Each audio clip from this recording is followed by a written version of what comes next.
It is the Seahawks Today post-game show reacting to the Seahawks' 32-25 loss to the Pittsburgh Steelers in their first preseason game of 2022. Our show is sponsored by Mint Mobile, with plans starting at just $15 a month on America's largest 5G network. Check us out at mintmobile.com/chatsports.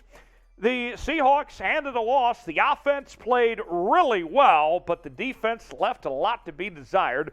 The final box score, as you can see on your screen, Drew Lock finished the night going 10 of 14 for 112 yards and 2 touchdowns. DeeJay Dallas, 10 carries, 73 yards on the ground, and he was also able to be very productive in the receiving game as well, with a touchdown grab off a 17-yard reception. Bo Melton, the rookie 7th-round pick out of Rutgers, was pretty good as well, with 2 receptions for 47 yards. So now we begin with your mailbag questions, and we start with John, who writes, how have the Seahawks inside linebackers looked today? How was the inside offensive line look today? Look, the defense was just bad all the way around. And the inside linebackers in particular, what I would look at with that group is there was lots of missed tackles from the inside linebackers and everybody on this defense. I understand this time of year when you talk football at all levels, from high school, college, and in the National Football League, you're going to have missed tackles. But it was really noticeable from this Seahawks defense that they did not look like that they were ready for this game tonight. Here in this first preseason game. The inside offensive line, they held up their own. I was impressed with what they were able to do and open up holes in the run lane to allow guys like DeeJay Dallas and Kenneth Walker and company to have a big night. Next question in the mailbag with the hashtag Seahawks comes from Ra. Wants to know, will the Seahawks make the playoffs? No, the Seahawks will not be a playoff team in 2022. Although the offense impressed in this first preseason game tonight, the defense is a long ways from being there. And I don't know who the starting quarterback's going to be. Drew Lock and Geno Smith both held up their own and played good tonight. But this team has a lot of holes. The foundation is good for the future, but this is the rebuilding year. If you're the Seahawks, you have to sacrifice this year, essentially, to build for your future. But nonetheless, thanks for the question there. Next one from Nick. Nick wants to know, hashtag Seahawks, hashtag Papa Seahawks, what do you think about the performance by the Seahawks tonight? I loved what I saw from the offense. I know that it started out slow with Geno Smith on offense. The offensive side of the ball, those first couple of possessions took a while to get going, but once they got going, they were good. And Geno Smith finished the first half strong. Drew Lock played a really good second half. The run game was solid. The receivers came along. I liked what I saw from the Seahawks offensively. The defense was bad, 32 points.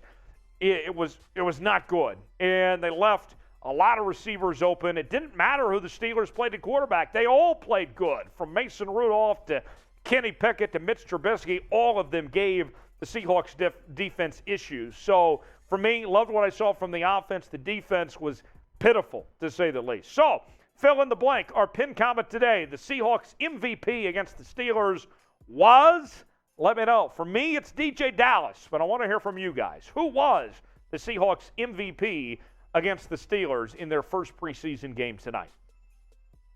Next question comes from Douglas. Douglas wants to know, who do you think are going to be the top fantasy players on the Seahawks? Well, when it comes to fantasy football, you always start with the run game, right? And I know Rashaad Penny was out for this game with a groin injury, but him and Kenneth Walker III, you have to think about. You have to get running backs, and I think there could be value in Kenneth Walker III as a rookie. You can get him a lot cheaper now than you'll be able to in the future. But receivers-wise, Tyler Lockett and DK Metcalf, you can't miss on either. Tyler Lockett put up some great numbers fantasy-wise for me last year. I had him on my fantasy team. I think I had him on a couple fantasy teams, and he certainly impressed. So those would be the guys. Also, Noah Fant. Can't sleep on either when it comes to fantasy. I think Fant is going to take that next step here in year 4 to be a really good football player to be one of the better tight ends in this league. So I would look at Noah Fant as a possible option. But those are about the 5 guys I would focus on. Thanks, Douglas, for the question. Nathaniel, do any of our rookies have Rookie of the Year potential? I really like K9 and Avatar's potential. Kenneth Walker III as Rookie of the Year, what will be interesting to see is with Rashaad Penny as the number 1 running back, at least right now anyway, will there be enough of the workload for Kenneth Walker III to get Rookie of the Year? That I don't know. That remains to be seen. But nonetheless, I think Kenneth Walker III has a shot. It'll be difficult. But beyond that, I don't know if anyone else is capable of getting Rookie of the Year at that point. Today's show is sponsored by Mint Mobile, which is on America's largest 5G network. Even your mom might ask you to stop calling so much. And if you sign up now at mintmobile.com/chatsports, we're offering plans that start at just $15 a month. Look, times are tough. Inflation is a little bit crazy right now. Gas prices are high. Why not start saving on your phone bill to pay for everything else? And the best way to do so is by signing up at mintmobile.com/chatsports. Plans starting at just $15 a month on America's largest 5G network. It's mintmobile.com/chatsports. Scott writes, very happy to see DJ's effort today. Yes, DeeJay Dallas. Final statistics for him. 10 carries, 73 yards. He was really good.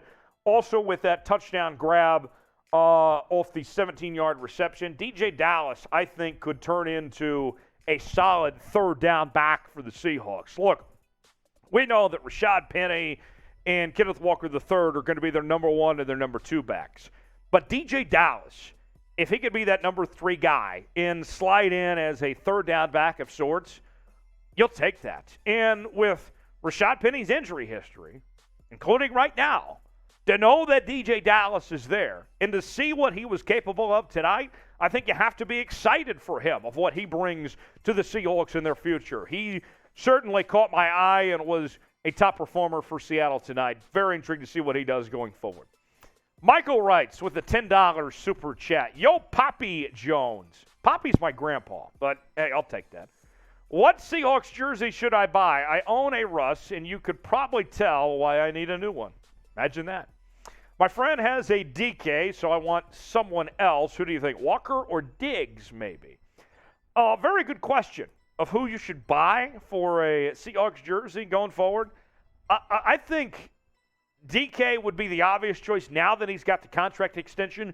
We know that DK is going to be in Seattle for a very long time.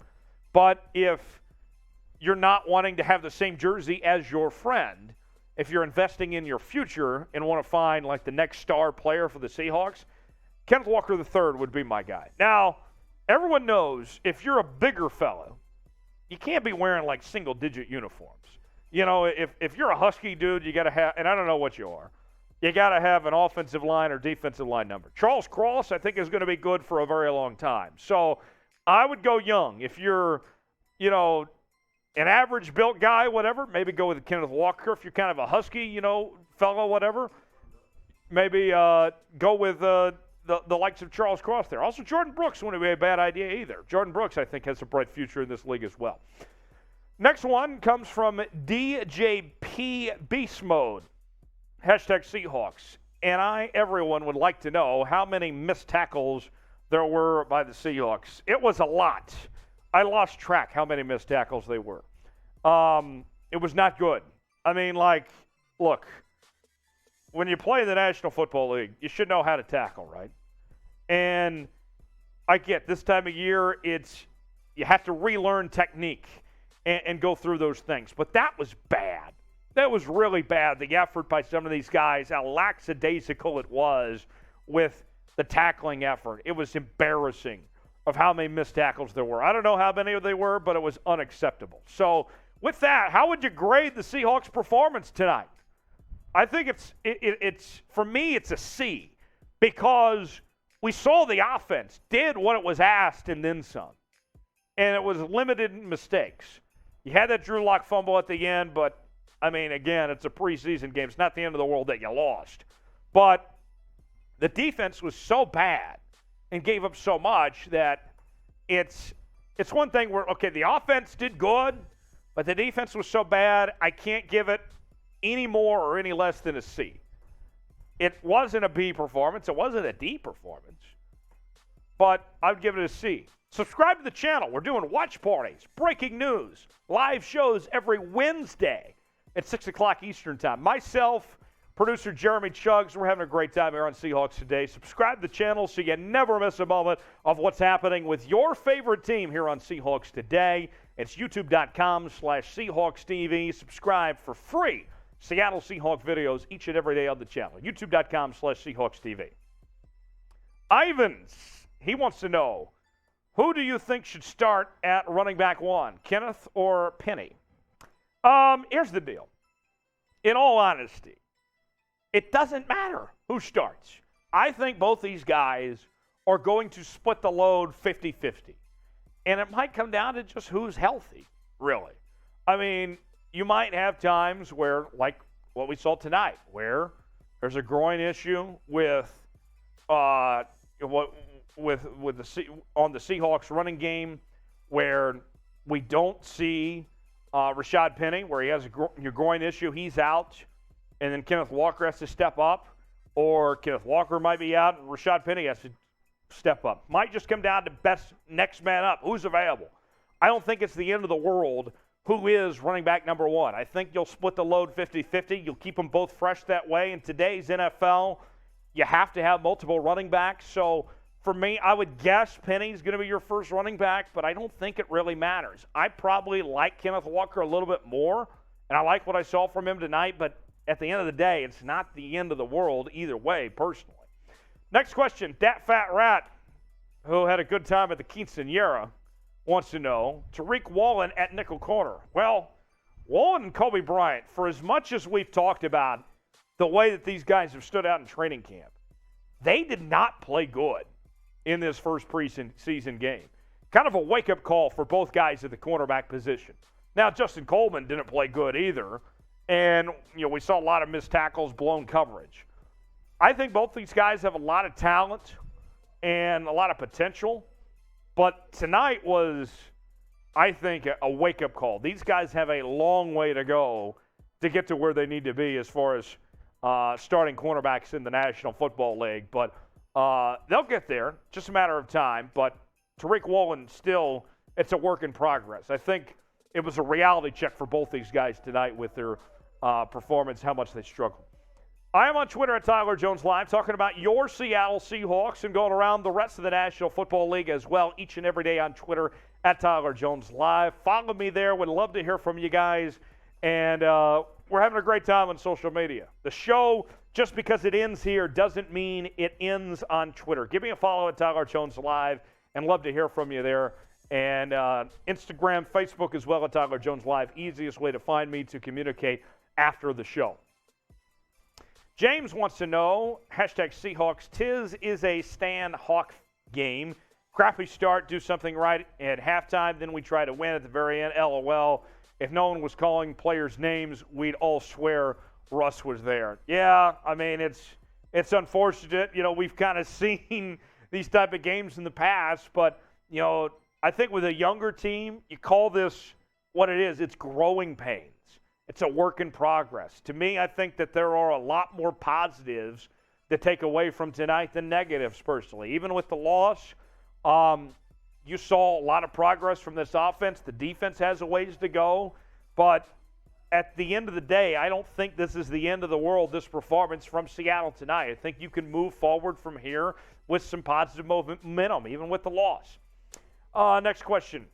Fox Gaming wants to know, Coby Bryant, Defensive of the Year potential, Defensive Rookie Player of the Year. Long ways to go. Tonight showed that, look, Coby Bryant still has some big steps to take in the NFL. He very well still might be starting for the Seahawks week 1. But Defensive Rookie of the Year, there's still a lot of progress that needs to be made for Coby Bryant to get to that point. Will he get to that point? Maybe. But he's not there right now. Right now, he does not look like a Defensive Player of the Year candidate. That he's still a work in progress. But I'll say this much. I like him. but he's still not quite there yet. A couple more for you. This one comes from Morris Reyes. Wants to know, Seahawks, do you like how Boye Mafe played? What was it? The last play of the second to last series for the Seahawks. Boye Mafe had that big sack that forced the turnover, and the Seahawks had a chance to win it. Ultimately, the offense turned the ball over, but he made the biggest play of the night defensively there at the end of the game. I liked what I saw from Boye Mafe. I'm very curious how much playing time he'll see as a rotational player. We know that the Seahawks, what they have at that outside linebacker spot, that they have plenty of options there, but Boye Mafe, at the very least, would be a good rotational piece, and he made his presence known. I like how he played, the way he finished tonight. A lot to be optimistic about his future. He was about the only bright spot for the Seahawks defense, personally. How would you rate the Seahawks defense against the Steelers? 1 through 100. Type in the comments section. Let me know what your rating for the Seahawks defense would be. I personally would rate it wasn't good. With Boye Mafe being about the only bright spot, I'd probably give this maybe a 20 or a 25. And that might be generous, personally. But nonetheless, it was not a good night for the defense. Let's see. Last question for you. This one comes from James. Thanks for doing this, Tyler. This was cool. We had a live watch party on the channel. You guys reacted and made it so much fun, so much worthwhile. There was not a better way for me to spend my Saturday night than with you guys, producer Chugs, reacting to the game in real time. You guys made it worthwhile. We're going to be doing it all season long. Watch parties, covering breaking news, also the latest rumors with what's going on with your team. Live shows every Wednesday at 6 o'clock Eastern, 3 o'clock Pacific. So subscribe now to the channel for nonstop Seattle Seahawks coverage all year long. It's free. Subscribe, youtube.com/SeahawksTV.